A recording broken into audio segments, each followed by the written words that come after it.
कराची जे इलाइक़े लांडी मानसेरा कॉलोनी में परॾेहिनि जी गाॾीअ ते आपघाती बम धमाको, 2 दहशतगर्द मारिजी विया। 2 सिक्योरिटी गार्ड समेत 3 ॼणा ज़ख़्मी।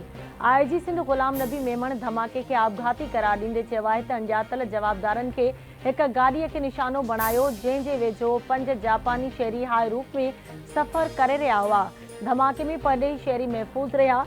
SSP मलीर मूजिब परॾेही शहरी एक्सपोर्ट प्रोसेसिंग ज़ोन वञी रहिया हुआ। 3 दहशतगर्दनि मां 2 मारिजी विया ऐं 1 फरार थी वियो। 1 दहशतगर्द पाण खे धमाके सां उॾायो ऐं ॿियो दहशतगर्द पुलिस मुक़ाबले में मारियो वियो। DIG ईस्ट मूजिब दहशतगर्दनि जे लाशनि भरिसां हैंड ग्रेनेड ऐं मोटरसाइकिल मिली आहे। अञा ताईं कंहिं ग्रुप हमले जी ज़िमेवारी क़बूल नाहे कई।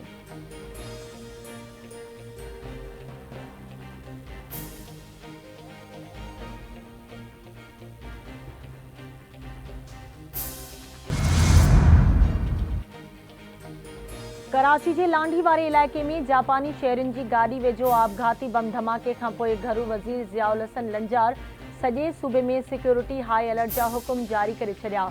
जुमे निमाज़ जी मुनासिबत सां मस्जिदुनि, इमाम बारगाहुनि, ॿियनि खुलियल हंधनि ते सिक्योरिटी क़दमनि खे फुल प्रूफ बणायो वञे। कम्युनिकेशन हिकमत अमली खे असराइतो बणायो वञे, घरू वज़ीर जी हिदायत।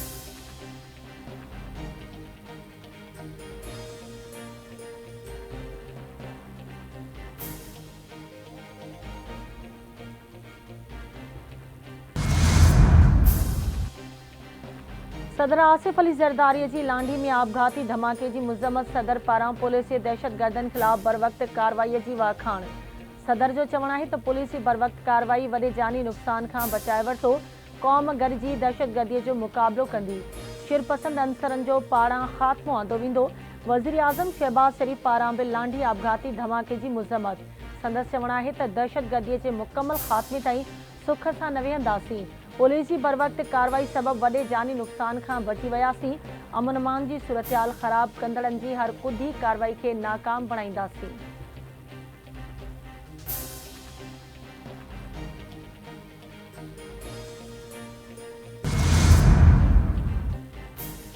वफ़ाक़ी घरू वज़ीर मोहसिन नक़वी पारां कराची जे लांडी वारे इलाइक़े में आपघाती बम हमले जी मुज़म्मत। मोहसिन नक़वी जो चवणु आहे त पुलिस बहादुरी जो मुज़ाहिरो कंदे हमले खे नाकाम बणायो। दुश्मननि जे कुदनि इरादनि खे ख़ाक में मिलाईंदड़ सिक्योरिटी एहलकारनि खे सलाम पेश करियूं था।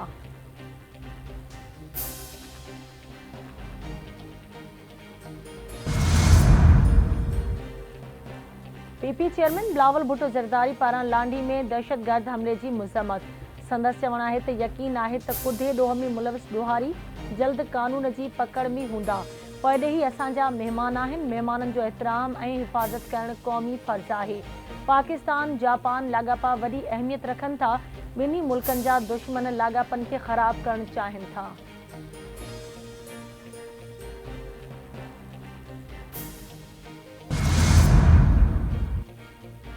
सिंध जे वॾे वज़ीर सैयद मुराद अली शाह लांडी जे मानसेरा कॉलोनी में थियल आपघाती बम धमाके बाबति IG पुलिस खां रिपोर्ट तलब करे वरिती। परॾेही महिमाननि जी सिक्योरिटी ते मुक़रर एहलकारनि जे इलाज जो तकिड़ो बंदोबस्त करण जी हिदायत। वॾे वज़ीर जो चवणु आहे त मुल्क दुश्मन अंसर अमन अमान ख़राब करणु चाहिनि था, जंहिंजी कंहिं क़ीमत ते इजाज़त न ॾिनी वेंदी। घरू वज़ीर ज़ियाउल हसन लंजार बि लांडी धमाके बाबति एडिशनल IG खां रिपोर्ट तलब करे वरिती। सीनियर सूबाई वज़ीर शहजील इनाम मेमण पारां पिणु लांडी धमाके जी सख़्त लफ़्ज़नि में मुज़म्मत।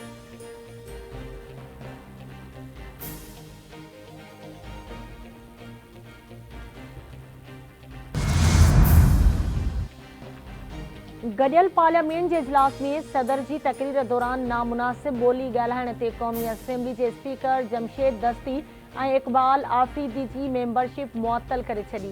क़ौमी असेंबली जे इजलास दौरान वफ़ाक़ी वज़ीरनि जी तकरीरुनि दौरान ऑपोज़िशन जो एहतिजाज, ऐवान मां वॉकआउट घोड़। क़ौमी असेंबली जे ऑपोज़िशन लीडर उमर अयूब चयो आहे त मुल्क में आइन ऐं कानून जो फुक़दान आहे। स्पीकर आइन ऐं कानून जी पासदारी करे मुल्क में आइन जी भञकड़ी थी रही आहे। महांगाई जो मसइलो आहे, उन्हनि शयुनि ते ॻाल्हाइणु घुरिजे।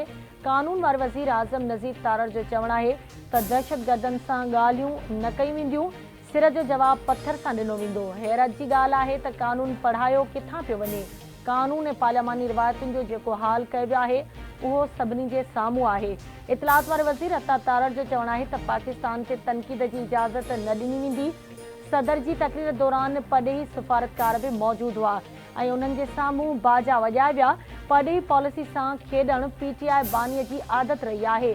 पाकिस्तान अॻिते वधी रहियो आहे। मईशत जे हवाले सां हाकारी ख़बरूं अची रहियूं आहिनि।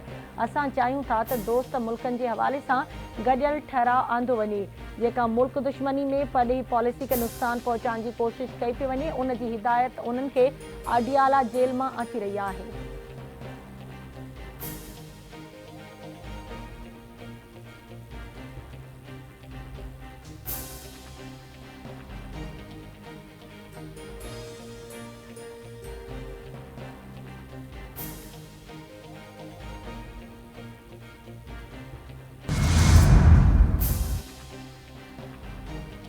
ऑपोज़िशन के अवाम ऐं संदन मसइलनि जी परवाह नाहे। पार्लियामेंट में गार गंद ऐं सीटी वॼाइण महज़िब मुआशरे जो कमु नाहे। आसिफ अली ज़रदारी सुठे ऐं ऑपोज़िशन एहतिजाज करे ख़राब तारीख़ क़ाइमु कई। कालोके वाक़े ते स्पीकर ॿिन्ही मेंबरनि खे मुअतल कयो। दायरे में रहंदे ऑपोज़िशन ऐं संदन तनक़ीद जी आजियां कंदा आहियूं। पीपी चेयरमैन बिलावल भुट्टो ज़रदारी जो बयानु।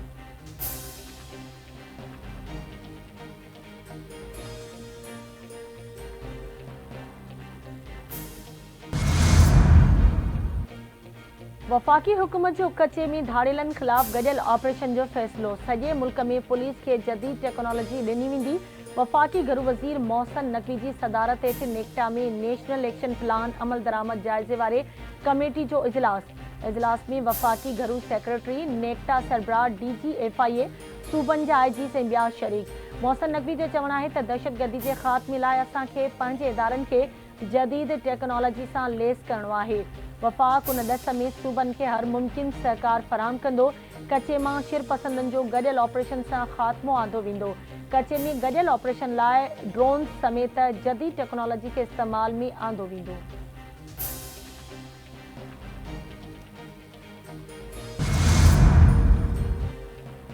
ईरान ख़िलाफ़ इसराइली जारियत जी मीडिया रिपोर्ट्स ऐं ख़िते जी सूरतहाल जो जाइज़ो वठी रहिया आहियूं। सऊदी अरब जे वफ़द जो पाकिस्तान जो दौरो इंतिहाई कामयाब रहियो। सऊदी अरब तरफ़ां पाकिस्तान में सनअताबी वसीलनि समेत ॿियनि सेक्टरनि ते कमु करण जो अज़्म ॾेखारियो वियो। ॿिन्ही मुल्कनि जे पॾेही वज़ीरनि ग़ज़ा में सीज़ फायर ते इतफ़ाक़ कयो। पॾेही खाते जी तर्जुमान मुमताज़ ज़हरा बलोच जी हफ़्तेवार ब्रीफिंग।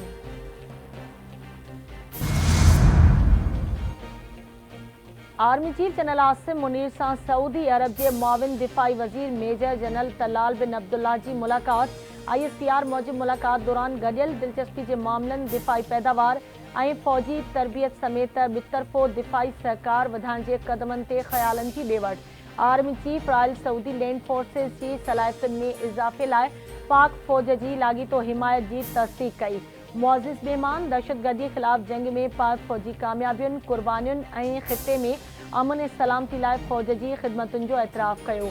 मुअज़्ज़िज़ महिमान GHQ में थियल पाक सऊदी दिफ़ाई सहकार जे 5 इजलास में बि शिरकत कई। ॿिन्ही धुरियुनि दिफ़ाई सहकार वधाइण लाइ पंहिंजी कोशिशुनि खे मुस्तहकम करण जो अज़्म वरचायो।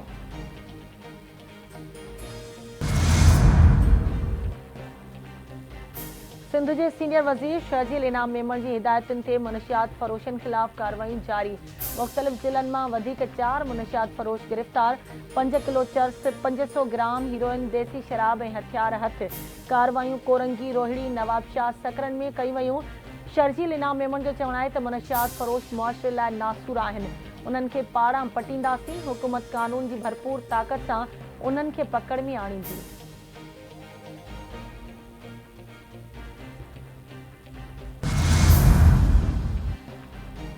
सिंध जे रांदियुनि वारे खाते सूबे में सिंध स्पोर्ट्स सिटी बणाइण ऐं डिवीज़न सतह ते रांदियूं कराइण जो ऐलान करे छॾियो। रांदियुनि वारे वज़ीर सरदार मोहम्मद बख्श महर जी सदारत हेठि 45 स्पोर्ट्स एसोसिएशन्स जो इजलास। सूबाई वज़ीर जे सेक्रेटरी खे नेशनल गेम्स कराइण लाइ तयारी शुरू करण जी हिदायत। सिंध स्पोर्ट्स सिटी ठाहिण लाइ तजवीज़ूं ॾियण जी बि हिदायत। सूबाई वज़ीर जो चवणु आहे त असांजी कोशिशि आहे त सिंध जे रांदियुनि खे अॻिते आणियूं।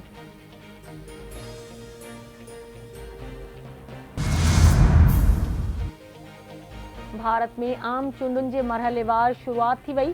7 मरहलनि में थींदड़ आम चूंडुनि जे पहिरें मरहले में 21 रियासतुनि जे 102 तकनि में सुबुह 7 वॻे खां शुरू थियल पोलिंग जो अमल शाम 5 वॻे ताईं जारी रहंदो। हाणोको वज़ीर आज़म नरेंद्र मोदी ऐं राहुल गांधी अहम उम्मीदवार। बीजेपी अॻवान नरेंद्र मोदी लाॻीतो टियों भेरो वज़ीर आज़म चूंडण लाइ पुरउमीद। 97 करोड़ वोटर्स पंहिंजे वोट जो हक़ इस्तेमाल कंदा। 10 लख खां वधीक पोलिंग स्टेशन्स क़ाइमु कयूं वयूं।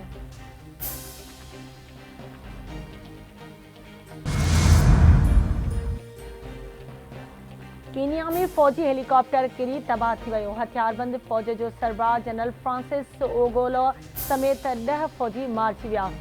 हुकूमत मुल्क में 3 ॾींहं सोग जो ऐलान करे छॾियो।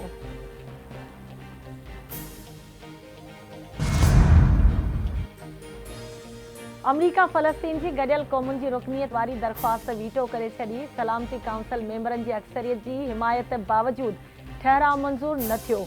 सलामती काउंसिल जे 12 मेंबरनि फ़लस्तीन खे रुकनीत ॾियण जी हिमायत कई। बर्तानिया ऐं स्विट्ज़रलैंड ठहराउ ते वोटिंग में हिसो न वरितो। फ़लस्तीनी सदर पारां रुकनीत वारी दरख़्वास्त वीटो करण वारे अमल जी मज़म्मत। संदसि चवणु आहे त दरख़्वास्त वीटो करणु ग़ैर मुंसिफ़ाणो ऐं ग़ैर अख़लाक़ी अमल आहे। इसराइली परॾेही वज़ीर दरख़्वास्त वीटो करण वारे अमरीकी क़दम जी तारीफ़ कंदे चयो त सलामती काउंसिल में शर्मनाक तजवीज़ खे रद्द कयो वियो।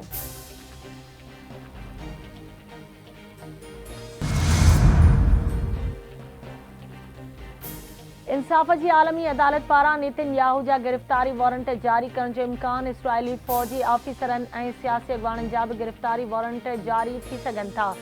इसराइली मीडिया मूजिबि इसराइली क़यादत ते ग़ज़ा में आलमी क़ानूननि जी भञकड़ियूं करण जो इल्ज़ाम आहे। इसराइली वज़ीर आज़म जी ऑफिस में क़ानूनी माहिरनि ऐं वज़ीरनि जो हंगामी इजलास थियो, जंहिं में सूरतहाल ते तफ़सीली ग़ौर वीचार कयो वियो। मैक्सिको ऐं चिली इंसाफ़ जी आलमी अदालत में इसराइल जे जंगी ॾोहनि ख़िलाफ़ गॾियल दरख़्वास्त दाख़िल कई हुई।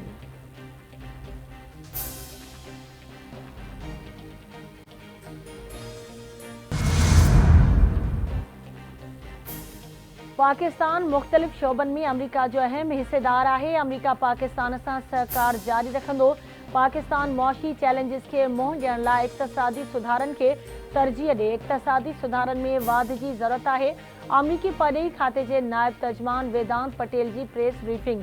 संदसि चवणु आहे त अमरीका जो विच ओभर में छिकताण घटाइण ते ध्यानु आहे। ईरान जे इरादनि जे हवाले सां शक ऐं शुबा घणा आहिनि।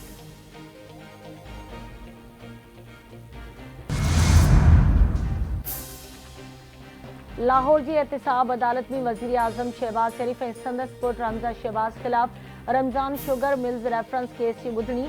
अदालत हमज़ा शहबाज जे हिकु हाज़िरी खां छूट वारी दरख़्वास्त मंज़ूर करे वरिती।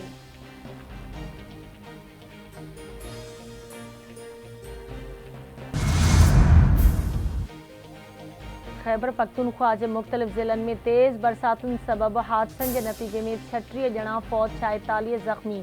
पीडीएमए पारां जारी कयल रिपोर्ट मूजिबि फौतुनि में 20 ॿार, 8 मर्द ऐं 8 औरतूं शामिल आहिनि। मुख़्तलिफ़ ज़िलनि में भितियूं ऐं छितियूं करण सबबि मजमूई तौरु 2391 घरनि खे नुक़सानु पहुतो।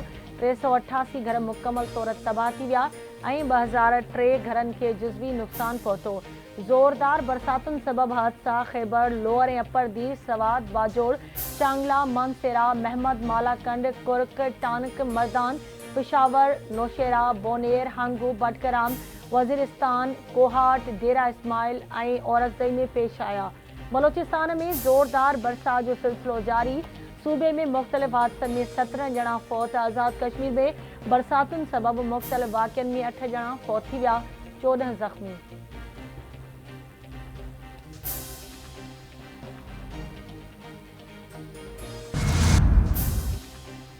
खानपुर वेझो ॻोठ हाजी ख़ान कल्होड़े में मोबाइल फ़ोन जी ॻाल्हि तां 2 धुरियुनि में झेड़ो। नौजवान क़त्ल। बंदूक जी गोली लॻण सबबि रहीम बख़्श कल्होड़ो मारिजी वियो।